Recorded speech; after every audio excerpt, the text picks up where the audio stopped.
একটা কথা আমাকে প্রায় বলে, সেটা হচ্ছে আমার জমিটা বিপি হয়ে গেছে বা খাস হয়ে গেছে, এখন আমি কি করব। মনে করেন আপনি আরএস রেকর্ডের কোনো মালিকের কাছ থেকে একটা জায়গা ক্রয় করছেন, তো সেটা ভুলবশত আরএস রেকর্ডিয়া মালিকের ওয়ারিশের নামে আবার বিএস রেকর্ড হয়ে গেছে। বিএস যদি যেহেতু ফাইনাল, তাইলে আপনি কিছু করতে পারতেছেন না।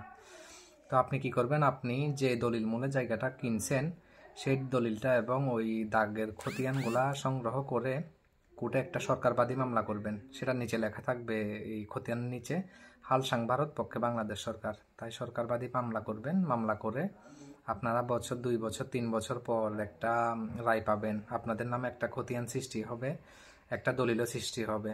সেটা হচ্ছে রায় ডিগ্রি দলিল। ওই রায় ডিগ্রি দলিল মূলে আপনারা জমিটা নামজারি করতে পারবেন আপনাদের নামে। তো আমার ভিডিও দেখে আপনাদের যদি ভালো লাগে একটা সাবস্ক্রাইব করবেন আর একটা লাইক দিবেন। আসসালামু আলাইকুম।